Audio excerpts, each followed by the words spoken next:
ॐ अहं भुवं वसूनः पूर्वयस्पतिरिहं दनानि सञ्जयामि शश्वतः मां हवन्ते पितरन्न जन्वन्तो अहं दाशुषे விபூஜாமி போஜனம். இறைவன் அகங்கிற வார்த்தை யூஸ் பண்ணி மந்திரங்களில் ஞானம் கொடுக்கறது ரொம்ப கம்மியான மந்திரங்கள் தான் வேதங்களில். டைரக்ட் சென்டென்ஸில் பேசுறது அகம்னா நான். ஸோ இந்த மந்திரத்தில் இது ரிக்வேதத்தோட 10வது மண்டலத்தில் 48வது சுக்தத்தில் முதல் மந்திரம். இறைவன் சொல்கிறார் பாருங்க, மனிதா அகம் புவம் வசூனஹ, நானே இறைவன். அதே மாதிரி பூர்வயஸ்பதிரிகம், இந்த உலகம் தோன்றுவதற்கு முன்னால் உயிர்த்திருந்தவன் நான் மட்டுமே.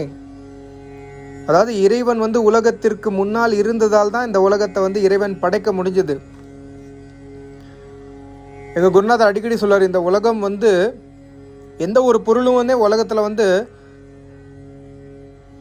செய்யறதுக்கு யாராவது ஆள் இல்லைன்னா அது தன்னால செஞ்சுக்காது. வீடு கட்டணும்னாலும் வீடு கட்டுறதுக்கு ஆள் தேவைப்படும். ஸோ அதே மாதிரி தான் இந்த உலகத்தை படைப்பதற்கு முன்னால் இறைவன் இல்லை என்றால் இந்த உலகம் படைக்கப்படுவதற்கு வாய்ப்பே இல்லை. ஸோ இந்த ஒரு விஷயமே யாருமே விஞ்ஞானிகளாக இருந்தாலும் சரி, சாமானியப்பட்ட மனிதர்களாக இருந்தாலும் சரி, இந்த ஒரு விஷயத்தை யோசிச்சு பார்க்க மாட்டேங்கிற. ஆஹா, இறைவன் ஒருத்தர் இருக்காரு, அந்த இறைவன் தான் இந்த உலகத்தை படைக்கிறாரு, இந்த உலகத்தை படைப்பதற்கு முன்னால் உயிர்த்திருந்தவன் அந்த இறைவன் அப்படிங்கிற விஷயத்தை யாருமே யோசிச்சு பார்க்கறது இல்லை. அப்படி யோசிச்சு பார்த்தா இறைவன் ஒருத்தர் இருக்காரு, அந்த இறைவனுக்கு நம்ம பயப்படணும், அந்த இறைவனோட நியமங்கள் என்னன்னு தெரிஞ்சுக்கணும், அந்த நியமங்கள் படி நம்ம வாழ்க்கையை வாழணும் அப்படிங்கிற விஷயம் உங்களுக்கு தோணும். பிரச்சனை என்னென்னா, இறைவன் படைச்சு ஃப்ரீயாக கொடுத்துட்டார் எல்லாத்தையும். இலவசமாக எது வந்தாலும் நம்ம வேல்யூ பண்ண மாட்டோம். இலவசமாக நமக்கு யாராவது அன்பு கொடுத்தாலும் சரி, இலவசமாக பணம் கொடுத்தாலும் சரி, அதுக்கு வேல்யூ கிடையாது. ஸோ இலவசமாக இந்த உலகத்தை நமக்கு தானமாக கொடுத்துட்டார் இறைவன். ஸோ நம்ம இறைவன் மேலே ஒரு வேல்யூவும் கிடையாது, உலகத்து மேலேயும் வேல்யூ கிடையாது, இறைவன் மேலேயும் வேல்யூ கிடையாதுன்னு சொல்லுவார் குருநாதர் அடிக்கடி. அப்புறம் மந்திரத்தில் இறைவன் சொல்கிறாரு பாருங்க, நான் தான் இந்த உலகத்திற்கு தலைவன், நான் தான் முதல்வன், நான் தான் அதிபதி, நான் தான் ஜெகத்பதி, நான் சனாதனன், எனக்கு அழிவு இல்லை, எனக்கு பிறப்பும் இல்லை, எனக்கு இறப்பும் இல்லை, நான் பழம்பொருள், நான் பரம்பொருள், நான் தான் இந்த உலகத்திற்கான காரணம். இந்த உலகம் பிரகிருத்தியால் ஆனதாக இருந்தாலும் சரி, இந்த உலகத்திற்கான காரணம், இந்த உலகம் படைக்கப்படுவதற்கான ரீசன் இறைவனோட சக்தி. அப்புறம் நான் தான் செல்வம் தரும் வள்ளல், நான் தான் உங்களுக்கு செல்வங்களை அளிக்கிறேன். எப்படி ஒரு பிள்ளை அன்னை தந்தையை சார்ந்து இருக்கிறானோ அதே போல் எல்லா உயிர்களும் என்னை சார்ந்தே இருக்கின்றன. அதே மாதிரி எல்லோரும் இன்புற்று வாழ்வதற்காக போஜனம், இந்த உலகத்துல பல விதமான உணவு வகைகளை நான் உருவாக்கியுள்ளேன். ஆனா நம்ம என்ன பண்ணிட்டோம், மாமிசம் சாப்பிட்றோம்.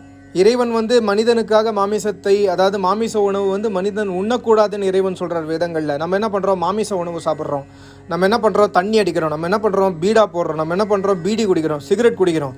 எதெல்லாம் உண்ணத்தகாததோ அது எல்லாத்தையும் நம்ம கன்சியூம் பண்ணுறோம். எதெல்லாம் உண்ணத்தகுந்ததோ அதை கேர்லெஸ்ஸாக இருக்கும் அதில். ஸோ இறைவன் மேலே ஒரு அன்பு கிடையாது, இறைவன் மேலே ஒரு பாசம் கிடையாது, இறைவன் மேலே ஒரு பற்று கிடையாது, இறைவன் மேலே ஒரு நம்பிக்கை கிடையாது. அப்படியே நம்ம அலைஞ்சு திரியிறோம். இறைவன் அகம் போட்டு சொல்கிற மந்திரங்களில் எங்கள் குருநாதர் அடிக்கடி சொல்லுவார், அகம் அகம்னு சொல்கிறார் இறைவன். அதை நல்லா கவனி. இறைவன் இந்த உலகத்தை படைத்துள்ளான்.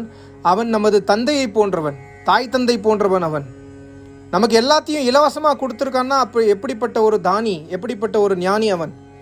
ஸோ அந்த இறைவனை நாம் வேத வழியில் சென்று உபாசிக்க வேண்டும். அந்த இறைவனை நாம் தினசரி நாம ஜபம், தினசரி யோகா அபியாசம், தினசரி பெரிய அம்மா அப்பாவோட சேவை, இல்லாட்டி ஆச்சாரியரின் சேவை செய்து.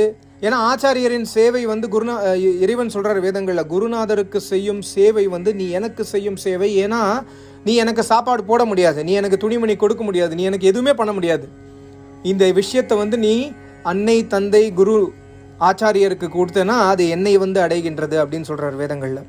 ஸோ இந்த மாதிரி மந்திரங்கள் பார்க்கும்பொழுது எனக்கு பூரிப்பாக இருந்தது. அதனால தான் உங்களுக்கு ஷேர் பண்ணலான்னு சின்ன ஐடியா. இந்த மந்திரத்தோட அர்த்தத்தை மகரிஷி தயானந்தர் தன்னுடைய புத்தகத்தில் ரொம்ப அருமையாக எழுதியிருக்காரு. ரொம்ப நன்றி, நமஸ்காரம், ஓம்.